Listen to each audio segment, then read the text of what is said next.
here for Musa at NQB Recruitment Solutions. And today I've got Sarah with me. She's a Chief Security Advisor at Microsoft. And today she's going to tell us her story in her own words. So with nothing further ado, Sarah, how did you get into cybersecurity? Oh, it's quite a long story, I'm afraid, Musa. So I'm going to No have to go problem. back over 25 years. So I actually started my career in fraud, believe it or not, many moons ago, fraud on fuel cards. And yeah, very interesting.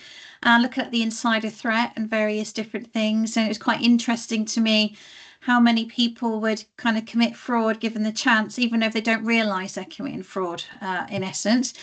So then I moved, so that was back in, oh gosh, when was that? That was back in 95. Yeah. So 97, I moved to Thames Water, and in 99, I was actually asked to join this big new program that was going on, which just happened to be the Millennium Bug. And my role at the time, in essence, was to look at all of the tests that had to be done on the stroke of midnight. But I was always taught to ask lots of questions. But I was like, what if? What if the systems don't come back up? What if we can't get people to work? What if we can't get water to people and various different things? And I didn't realize this was business continuity. To me, this just felt like common sense. And so, in essence, I think this is amazing. I didn't even know business continuity was a thing. And that kind of kick-started my career into business continuity. So, although I've been working in fraud before that, I kind of sort of say business continuity. The Millennium Bug is kind of where I start my story normally. And so the millennium kind of came and went, and it was like, was that a big waste of money, or was that good planning? So we aired on the side of good planning, in essence. So I was then seconded to our head office to put plans in place for laboratories, engineering divisions, but I was always drawn to the IT. And so in 2001, I joined AXA. And at that point, AXA had gone through various mergers and acquisitions. And slowly but surely I became sort of disaster recovery manager. So I'd gone from business continuity to disaster recovery. But major incidents always seem to follow me around as well. So after a few months of me joining AXA, 9/11 happened. And that kick-started a huge array of change. So at that point, we were talking sort of 72-hour backup tapes and that kind of thing. And all of a sudden, we had to speed things up into working on data replication and various different things. I was then headhunted out of AXA into EY, and that was 2005. And my very first day on the job was the London 7/7 bombings. Oh. So as you can imagine, suddenly all these companies wanted crisis management exercises. So we've got the business continuity, done the DR. We now have to elevate because these terrorist attacks are now on our doorstep, in essence. So I was at EY for 2 years, and then in 2007, I joined Fujitsu, and that's where I moved into cybersecurity. So I've been working in cyber since 2007. And in essence, I always describe myself as being on the business side of cyber. So I think when we talk about cybersecurity, many people think about it from an IT perspective. We're here to secure networks and infrastructure and the cloud and endpoints. And yes, we are. But from my perspective, with my background, what are we trying to protect and why? So that's the kind of really understanding the crown jewels.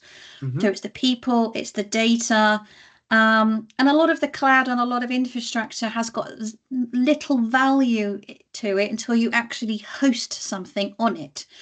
So, so it becomes then what's the value of the data and those type of things. So my role then, obviously working at Fujitsu for over 12 years. So I then kind of pivoted through putting in place all of Fujitsu's internal business continuity. So that really become end-to-end resilience, really then thinking about, although you're kind of protecting frontline services like data centers and call centers and networks, none of that exists without the back end. So you have to have Mm-hmm. HR, you have to have commercial teams, you have to have legal people, you have to have people who work in finance. So however much you cut and dice it, you have to look at the business holistically. And that's really where the kind of the whole umbrella of resilience kind of comes into play. in essence. So, and I kind of bring us up to speed a little bit with my current role. So I joined Microsoft in 2020, just as we were going into lockdown. So yes, just true to form, major incidents kind of follow me around. So my role in essence is to liaise with Microsoft's largest enterprise customers across Europe. So these are CISOs, CIOs, CTOs, and it's still looking at it from the business perspective. So it really is focusing, what are those huge challenges that we're talking about? As I sort of said, cybersecurity is not an IT problem, it's a business problem. When things go wrong, it has a huge business impact, but we're also then seeing systemic risk. So no longer are we kind of thinking about an impact to bank A or bank B. It's a kind of an impact of banking or communications across the board. So I think it's kind of quite interesting. Again, even when we reflect on the last couple of years, with things that are going on in Ukraine and things in Israel, there's a geopolitical landscape. So what's going on outside has a huge bearing on what's going on the inside as well. So it's kind of been that pivot. As I say, business continuity, DR, crisis management, cyber resilience, all combined together. And it sounds like a really fascinating journey into where you are today. And I think one of the key things that I really find very interesting is the fact that you look at it from a business perspective. I think too many people just pigeon it into IT and think, oh, cyber, it's just about IT. In reality, you're absolutely right. It encompasses every single aspect of a business. And really, it's a function of the business, not of IT. And if anything, absolutely. IT is a function of cybersecurity because it's there to protect every area or look at every area of a business, including IT. So thank you for that insight into your career. Did you then, at the early stages of your career, do any certifications or did you do any boot camps to try and help you gain a more technical understanding at any point?